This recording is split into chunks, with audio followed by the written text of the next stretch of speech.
After a long time, it's going to be exciting times for Indian aviation.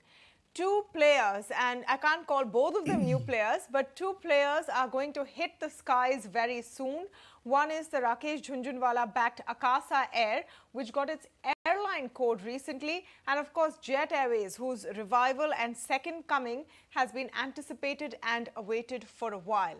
But the fact of the matter is that these two newbies are going to be entering the Indian aviation space at a time when it's tough going, not just for other well-entrenched domestic players, but across the world as well. The cost of ATF has been soaring consistently and shows no signs of abating or any relief over there. Pandemic fears may have eased off, but the fears of a recession in some parts of the world, growing inflation in India, could dampen demand. So what is the outlook looking like for the two new players? To speak on this, I'm joined today by Mark D. Martin, founder and CEO of Martin Consulting, Ajay Awtaney, founder of livefromalounge.com, and Dhiraj Mathur, aviation expert. Welcome to all of you, and thank you so much for speaking with us today on the show. Mr. Mathur, let me begin with your overview. Definitely it's exciting, and you know what's made the two new launches even more interesting is sort of the banter that they have been engaging in on social media, welcoming each other on Twitter and trying to increase interest among domestic users and new users, future passengers. Do you think that they will get a warm welcome in terms of people interested in trying out new services? अभी तो party शुरू हुई है, as Jet said. Well, yeah, certainly, if you look at the Indian aviation market, and this is something that we've all known, not from today, but for the last 10, 15 years, it's been amongst the fastest growing, and it continues to be amongst the fastest growing. And the good thing is that, post COVID, the recovery has begun. I mean, for instance, in Feb this year, something like 77 lakh passengers flew. And that went up to over 1 crore domestic, 1 crore in March. And so there is, the market is growing. It's driven by the economy. That's a very strong correlation. The economy started picking up. There is that middle class, which is moving to traveling by air. And with various policy initiatives of the government, particularly the Regional Connectivity Scheme or RODAN, there is a huge unmet demand that is yet to be addressed. And I think RCS or RODAN is just beginning to scratch the surface. I mean, just to get a perspective, idea of potential numbers. I think something like, if you look at the number of passengers that travel by train, in FY21, which was a pandemic year, it was 1.3 billion. Pre-pandemic, 22 million passengers traveled by train daily. And if you look at the domestic air traffic, I mean, it's been, in 2017, it was, pre-pandemic, it was 158 million. So there, and we're looking at shifting some of the people who travel by train and can afford to and would prefer to travel by air, just that they don't have connectivity. So there is a huge unmet demand yet. And the issue has always been supply. Airbus projects that India is going to need another over 2,200 planes. I think our fleet strength right now is only 700 planes. So from all perspectives, there's a huge thrust on expanding airport infrastructure by the government. Already it's almost doubled, increased by over 50% in the last 5-7 years. So if you look at the entire ecosystem, if you look at the market, the passenger traffic, and I'm not even talking about international travel, just the domestic market itself is so huge that we have a potential for not just to maybe another 3 or 4 airlines to connect the whole country. Now the question is, how do you navigate the market right now as a new player where you have a well-entrenched leader in Indigo? You have an Air India sort of trying to make a comeback under a new management, and they're figuring out what their new version will look like, and then many others who are just dealing with the current pressures of the aviation industry. So, Mark Mutton, what would your strategy be as an Akasa or as a Jet? Should Jet try and revive its earlier brand positioning as a premium product, or should it go low cost? Akasa has already said it's going to go the low cost way. So, will this be a competition now just purely on prices? Tamanna, thanks for having me. I don't want to be the party pooper here, but let me make it very clear, at least where we are in terms of the overall situation vis-a-vis Jet Airways and Akasa. Now, Jet starts with a lot of uncertainty, starts with a tremendous amount of headwind. Let's not forget we are dealing with a Indigo, which is the largest fleet with the largest network. We're followed by a private Air India. It's not a government Air India. And we have an Air India with the Vistara, and then you got the Go Airs and the Fringe. So, the restart of Jet, I mean, I know it's nostalgic and everyone is excited about it, but it gets into severe, aggressive skies, severe headwinds, because also, let's be very clear, the COC, the company, the committee of creditors, which is Yes Bank, PNB, and SBI, I mean, they're very clear. The assets of Jet Airways have to be sold. They need to recover their money from it as per NCLT. So nothing is going to change from that. So it's good to see them come back, but they're going to have to beat a lot of odds to get back in the sky, deal with competition, win back the market, because you can't really buy back passengers and win back customers just by silly hand gestures. You're going to have to really get down and sell tickets. On Akasa, I think Akasa is we know very little of Akasa. I think once we gain more insights into the product, once they launch and their working models and revenue models, we probably know precisely what part or how aggressive of the market or which segment they want to really target or get into. I mean, from where we know is the 737 MAX is still not a stable aircraft.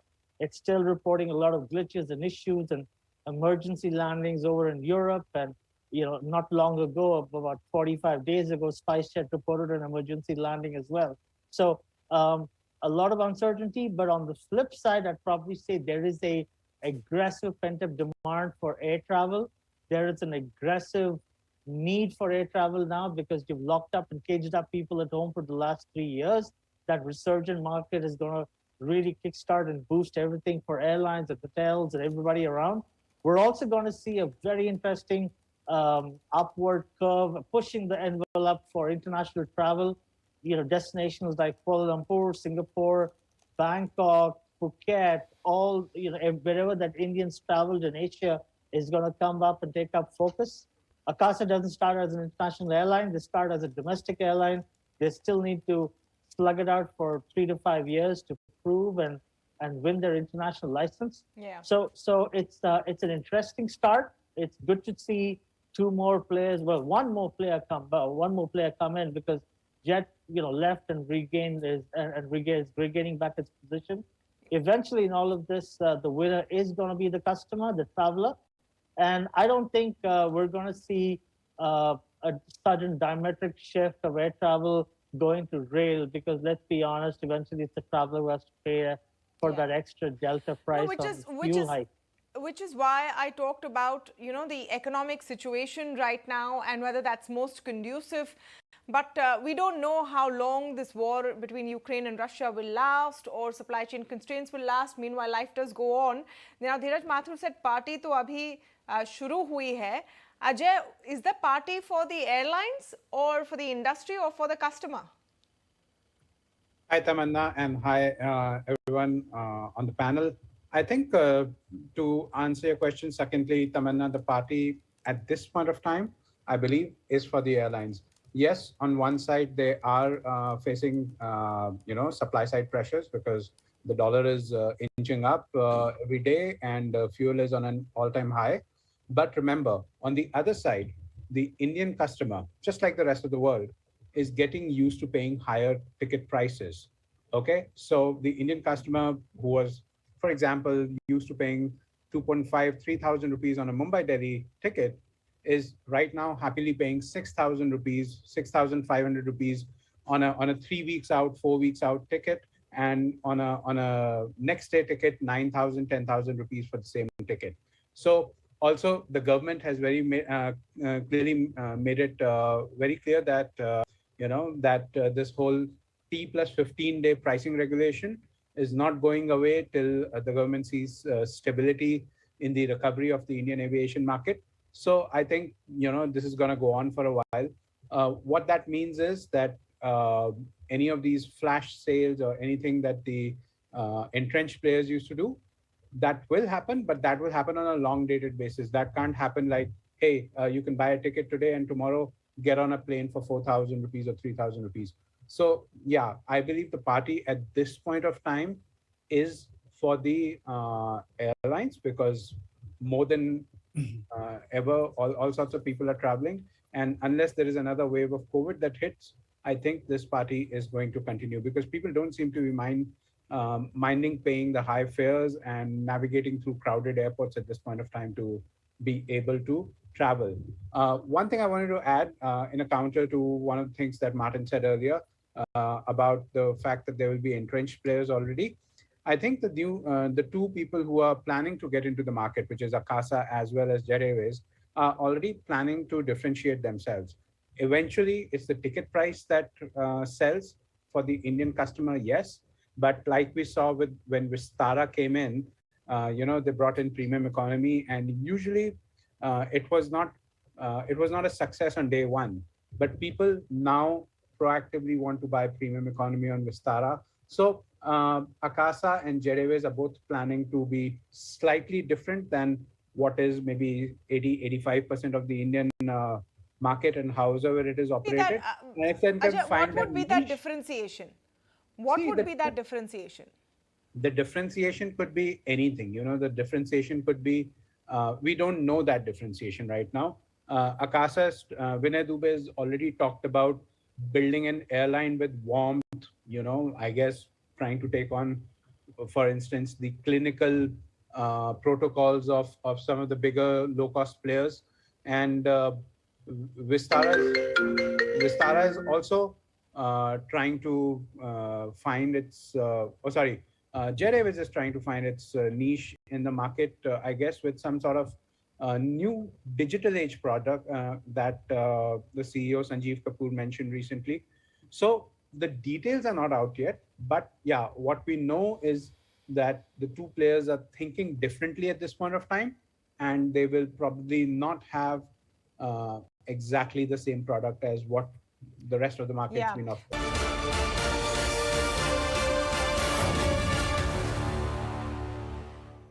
You're going to have two players who are going to come to people with a slightly different proposition. And the other point that Ajay Awtaney made, that people are willing now or getting used to paying a little bit more.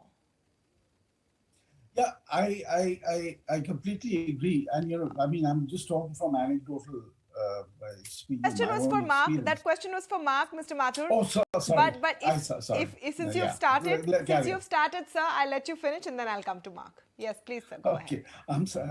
No issues. Yeah, so as I was saying, just from an anecdotal perspective, since the pandemic restrictions were lifted by the government last year, I've made about 10 domestic flights or 12, including by business class, and on two occasions the business class was absolutely full and very expensive, but still full.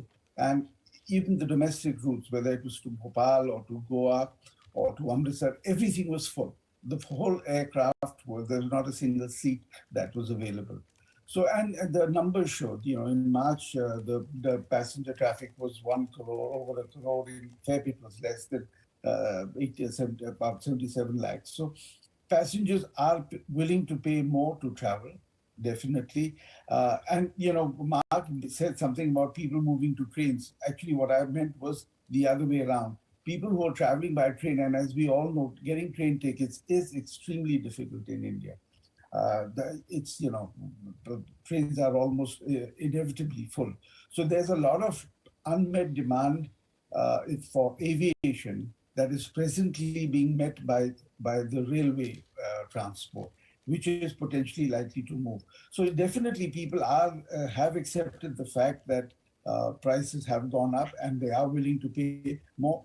Again, anecdotally, I'm presently in the United States and I've come here after 3 years. And I find that things have become far more expensive than what they were 3 years back. And yet, here as well, the malls are full, people are out there traveling by air and all that. So I think across the world, people have reconciled to the aftermath and the after effects of the pandemic. And people just probably feel that, life has to go on and they can't remain cooped up at home, in perpetuity. So, So I so think the so people the will, YOLO will, will agree effect to pay more. or the FOMO effect will help with travel as well. Mark, your views on that? Well, Tamanna, post-COVID, we've seen insane, crazy new trends. I mean, we've seen the rise of business jets take over when commercial airlines didn't fly. I mean, we've heard about stories of families chartering a whole Airbus A320 and flying over to Jabalpur and Gwalior. So, when the chips are down, the Indian consumer will pay. But when the earnings are depressed, when inflation hits you, you are going to be cost conscious. But the what we're dealing with is also a sort of a push to the wall situation. You've locked up people for 2 years, and they're going to want to bring back normalcy in their lives, whether it's take the family out for dinner or fly over to Goa or take a holiday. If that costs you 5,000 extra per seat per head, you pay for it. If the hotel is 25% more expensive, you're going to put that money because you've been looking at that opportunity. I think the point I'm trying to say here is that the trend line post-COVID with not just our markets, but global markets is something that we've also seen very similar post-Asian economic crisis, 98, 99, 2000. I think we've seen a very similar resurgence in pent-up economic demand. And that is gonna happen now. As regards to Vistara and Jet Airways, I'd probably say of the two, Jet Airways is a bit more poised because there is a tremendous amount of nostalgia for the brand. There's consumer recall. There will be a natural tilt, for somebody who's flown Jet Airways before, he's going to want to fly Jet Airways again. But coming on to Akasa, I'm not too sure. I mean, I'm sure they're going to be a great product, and they got so many guys there in management who want to drive the organization, and everybody wants to take it forward in all directions. But the real issue here is that it's a big uncertain question mark of what is Akasa going to be. 737 MAX, still not stable. Issues with brand. What is the product offering going to be? And let's be honest, I know Ajay mentioned something very interesting, but I'm going to mention about Vistara, but I'll talk about AirAsia. When AirAsia started, I mean, it was everyone from SpiceJet to Indigo to Go Air dropped their fares by 40% and wanted to wipe AirAsia off the market. And it has been tough for AirAsia. So we are going to see aggressive, we are going to see the competition attack with the vengeance, because post-COVID, now the market's up for grabs. Now airlines need to win the consumer to themselves and lock him in for good. Yeah. And there's going to be a tremendous amount of competition here. It's interesting now. Yeah. So I think wait and watch for the next 3 months. No, definitely an exciting space right now for Indian aviation, but we've been focusing on Jet and Akasa. The fact is that there is a lot going on in the aviation sector. Indigo will be getting a new bus. Air India still has to come into its own under new management. Ajay, do you think that the experience for the aviation sector and for the passenger is going to be very different, say 6 months to a year from now? Tamanna, I wouldn't put a timeline to it, but I will expect that the experience will change. 2 factors or 3 factors will drive it. Okay. First, perhaps whatever Jet Airways will do will now set the course for what Vistara and Air India will want to do in the future. Purely because of the fact that people are tired of Air India. Air India has broken planes, dirty seats, all sorts of, it's messed up, okay? And the new CEO, who's whenever he's joining, we don't have the exact date yet, he will need to bring in a team of experts to just design a new product for the airline. So Air India, I would imagine 3-4 years it'll take them to kind of get the the hard product fixed up. Vistara unfortunately dropped the ball during the pandemic. You've seen scores and scores of social media complaints against them, broken bags, dirty seats, all sorts of things. So, in this phase of the market, when Jet comes back, and Jet is going to try and cash in on whatever was the existing brand equity that it had, and that is what makes me hopeful that Jet will be successful, because I know it will not have a network to talk of on day one, and a lot in Indian aviation is about the network, Right. obviously. So let's see how quickly they can ramp up. One more aspect we should talk about in this show, because we focused on it a lot from the customer, passenger point of view. What about path to profitability? Can anyone hope for that, especially the two new players? Yes, Mark wants to take that. Tamanna, I'm going to take that. So the dollar is up. That means all your spares are going to be more expensive. Yes. The cost of freight is up by 25%. The cost of oil is up. The government still hasn't come to a holistic ratification policy on taxes, on VAT, inclusion into GST. India produces quite a lot of jet fuel, and we export it and we import it back, because that's our whole policy of foreign exchange earnings.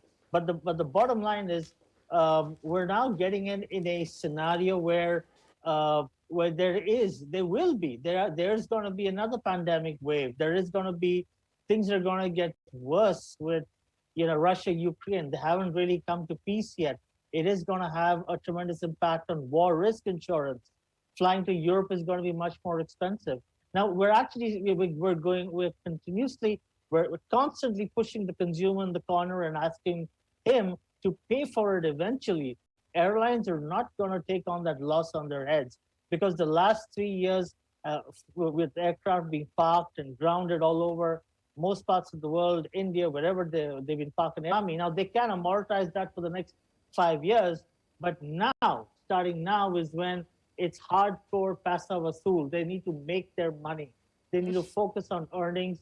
They need to fill up seats, and that filling up seats, is going to get the competition very aggressive. Yes. There are going to be a couple of bloodied noses here and there. There are going to be winners. There are going to be losers. There are going to be the guys who throw in the white flag. Okay, Let's see how this fight progresses. It's going to be interesting. Very Tamanna, quickly, Ajay, I have to wrap and I'm out of time, but very quickly. Just want to add to what Martin said. I think I know about the bloody noses that he's talking about. Look, in the profitability perspective, don't expect the new players to be profitable immediately. Obviously, they have a lot of sunk cost, and give them 2-3 years before they come back.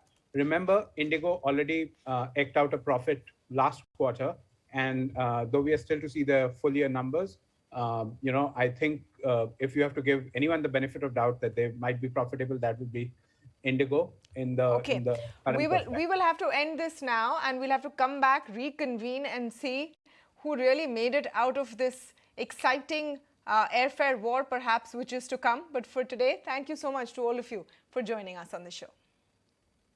Thanks for having me, Tamanna. Thank you. Thanks.